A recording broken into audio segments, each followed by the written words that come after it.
Greetings, friends, and welcome to Captain Samuel's Sigils.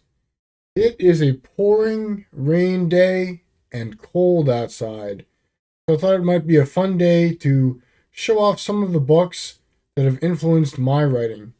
So in 2025, I self published my first book, the Book of Deogenesis, and it was about a mutant warrior on a planet that was knocked out of orbit by a superweapon detonated by fanatics. So it is a story about the costs of war and a path to redemption. And that's important to me because as a combat veteran myself, I see a lot of wars started for really stupid reasons. So my book is weird, heavy metal, exciting, and spiritual. And so war continues to rage in the world, and I want to double down on that theme. And this is my next book, Tales of the M16. So this is a placeholder cover. It's just a doodle that I drew. I'm having a professional artist do an actual cover, and the book is totally done. I'm just waiting for her to finish the art. But this is 16 science fiction and fantasy short stories about war and the veteran experience. And again, I'm going for weird, heavy metal, exciting, and spiritual with a little bit of humor. So, what are some of the authors that influenced me? Well, the first author that's influenced me is actually a fellow booktuber, and his name is Malcolm Cox. And he is the author of Flavors Volume 1 and hopefully soon Flavors Volume 2. Now, Malcolm is my mate from the UK, and I was very fortunate in that he edited the stories in Tales of the M16, and I helped him edit stories for his upcoming book, Flavors Volume 2. And so, reading so much of his work, his style has rubbed off on me. He is zany, weird, and humorous. He takes these everyday situations and then adds an offbeat element to it, and the reader isn't quite sure what's going on. And he's really good at adding a sense of mystery to the story, and the reveal is always a neat twist. Malcolm is also great at using just dialogue to convey a lot of action, and his influence shows up the most in my story in Tales of M16, A Jovial Time at the Foreign Chronology Legion, and it's a bunch of time-traveling soldiers just sitting at a bar and swapping wacky anecdotes with one another. So the other author that's influenced me is another fellow booktuber, and that's Sam Hohenschel at Barely Human. Now, I haven't read Sam's secret book yet, but I'm pumped for its release. Sam and I bounced ideas off each other, and he suggested that I write a story about veteran depression and hopelessness. So that story is now in Tales of M16 too, and it's called Limbo Zero. It's about a war droid that regains consciousness after being thrown away on a junkyard planet and has to find meaning and hope in a situation while struggling with self-destructive impulses. And I also just appreciate Sam as a person because I find as an author, especially an independent author, when you write a book, I found that I put my heart and soul into it. I really put in a lot of effort and care. It's just one more book in myriad books out there in the universe. And a lot of times people don't notice at all, or they might go, "Oh, you wrote a book, cool," and then like take no interest in it. Sam was kind enough to do the first review of my book ever over on his channel, and I really appreciate that. And I don't think I'll ever be like a popular author because I'm just so small and off the beaten path, but it gives me a sense of satisfaction to know, hey, at least Sam's going to read my book, and hopefully he enjoys it. So that keeps me going sometimes if I get these thoughts of why am I doing this? No one cares. I know that Sam cares. He'll read my book. Ditto for Malcolm too. He reviewed my first book as well, and like I said, he reviewed the stories in this book. So big appreciations to him. So those are two booktubers who have influenced me. In terms of more mainstream people that have influenced my writing, oh, we got to talk about The Eternal Champion by Michael Moorcock. Oh, yeah. Now, his body of work is called the Eternal Champion series, but the first book he wrote when he was just 17 years old is just called The Eternal Champion, and it's that book that I'm referring to. So it's about a guy called from the modern world into a fantasy setting where he is the famed hero Erikose. The humans say that the evil race known as the Eldrin have reappeared in the world, and they want Erikose to lead humanity in wiping out the Eldrin. Ooh, as a combat veteran, I love this book. It starts with all this pomp and pageantry, celebrating war, and Erikose is swept up in the crusading fanaticism. However, he soon learns it's the humans who are the evil genocidal scumbags, and the Eldrin are an honorable ancient people who just want to be left alone. And as the insanity and violence of humanity increases, Erikose questions the war. And then, because of him doing that, the humans turn against him. As soon as Erikose thinks for himself, the humans try to kill their former champion. And when he makes his getaway, he has the quote, which encapsulates how I feel as a combat veteran and is my favorite quote in any book ever. "Goodbye, Queen. You have lost your champion now." Oh, yeah, bro. Eternal Champion by Michael Moorcock. Love it.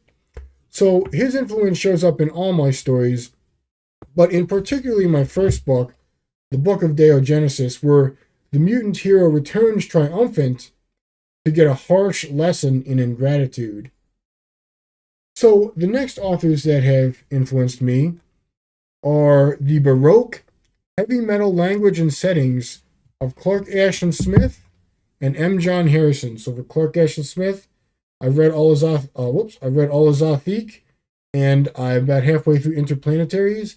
And then for M. John Harrison, this is all of his work in the Vericonium series, but I particularly liked just the first story, The Pastel City. So these two are masters of overwrought prose and dark fantasy settings. Oh, I love these guys. They have such excellent style. Now I can't claim to come even close to achieving the Baroque metal style of these two, but I do try my best. Again, in Tales of the M16, my first short story is about vulgarity, who ride nuclear-powered motorcycles in an eternal war against necromancers. And the second story, The Color Out of War, is about a sleazy sorcerer who manipulates a naive young sorcerer to use an evil weapon, which he claims is safe. So I love the prose style of those two. So again, I'm trying to write about war. Too many stupid wars going on in the world. Trying to bring attention to that with my experience as a combat veteran. I've got other veteran authors out there that have got my back and have influenced me. And foremost among those is Harry Harrison with Death World. Just the first Death World. The other two have got a couple issues. And then Planet Story. And I love Harry Harrison because war is often presented as a noble and rational course of action, but in practice, war is fucking nuts and destructive. And Harry Harrison goes out of his way to show that, particularly in Planet Story. This is a fun book. It's all these wacky situations. For example, a high-ranking officer just thinks trains are neat. So he builds an instant railroad across an entire planet, destroying any settlements of native life in the way. And then when things fall apart, he cries and needs to put on his train conductor outfit to cheer himself up. So in terms of where Harry Harrison shows up in my writing, I would say he's most present in, again, a story in Tales of the M16 called Shit-Faced Mech Combat, where military drinking culture results in a young man with a drinking problem becoming the pilot of a 40,000-ton mech who is responsible for defending humanity alone at a crucial battle. Uh-oh. Next up, I want my stories to be imaginative and weird. I don't like relying on stale tropes, and the author I consider most imaginative is Jack Vance, particularly in his Dying Earth stories. Vance always has some weird setting or society for his protagonists to explore, and one of my favorites is a group of people who decide their status by sitting atop marble columns and basking in the dying sun, and whoever has the highest column is the coolest dude. Vance shows up in all my stories as I try to reject overused tropes and come up with something unique. I always try to think to myself, how can I make this more unique? How can I make this weirder? because that's why I love reading Jack Vance. I'm always like, man, what weird situation or creature is he going to bump into next? So, for example, earlier I talked about my story where motorcycle riding Valkyrie fight necromancers, but I didn't want the necromancers to just be regular old wizards raising zombies. So, what I did was I had the necromancers be infected with psychedelic mushrooms that grow on their heads, and their teeth are hypodermic needles. And when they bite a person, they infect people with other types of symbiotic fungus that makes a person a mindless drone, but the fungus keeps the person alive forever. Plus, all the necromancers hang out on top of inverted pyramids, and while they're up there on the top of this flat inverted pyramid, they just dream about money and drugs and sex while their drones go around making more and more monuments to their glory. Yeah, bro, that's weird, that's unique, and I hope it sounds like something Jack Vance would have come up with because that's what I was aiming for. So another thing about me is I didn't join the military and spend a year running around in Iraq fighting people because, golly, I just thought it was the right thing to do for my country. I did it because I was poor as shit as a kid and didn't really have any other opportunities. I had no heat in the wintertime, no running water, no indoor plumbing, grew up in piles of trash. And, what do a lot of poor people do? They join the military, and that's what I did. So I want my stories to be works of social justice and to point out the inequities of the world and upset the complacency of tyrants. And nobody does that better than my man Pat Mills, writer of Nemesis the Warlock, about an alien wizard who battles genocidal humans based on the KKK and the Spanish Inquisition, all in a heavy metal setting with art by Kevin O'Neill. Oh man, this is so good. I love Nemesis the Warlock, and it's a huge influence on my writing. So in the story in here, Pranks in the Hood, a young black high schooler has messed up teeth from radiation poisoning, and he is teleported into a war zone for an hour on the false promise that if he does this, he'll get orthodontic care. And I also have a two-part story where goblins win a war for haughty elves, but their contributions are forgotten when the elves compose the poems that tell the history of the war. So finally, I want my stories to be works of beauty, hope, and to point out that the world can be a more beautiful, peaceful, and happier place if we make different choices, and that redemption and growth are possible. I want my books to have that spiritual element, to point to the sacred. And the author that influences me, who does that well, is Robert Silverberg. So in Nightwings, an old washed out man regrets how he lived through his life, struggles through adventures, and comes out to obtain a second chance and redemption, and lives on a loftier plane of existence. Similarly, in Silverberg's book, Downward to the Earth, this guy that used to exploit the residents of this planet comes back and make amends and achieves a higher plane of existence. Really good books. Both of these had some manly tears running down my face. Really good stuff. So in terms of how that influences my writing and shows up, the last story in this collection is called Return to Eden, and humanity was resurrected by the mutants in my first book, Deogenesis, and one guy decides he doesn't want to avail himself of this second chance and instead embraces violence. So he goes on a painful quest of redemption and greater cosmic awareness. So those are my main literary heroes. I don't want the video to be too long, but I do want to just quickly mention some of my other big influences. So there's The Forever War by Joe Haldeman. He's a Vietnam veteran and wrote a story about the pointlessness of war and how it stretches on forever.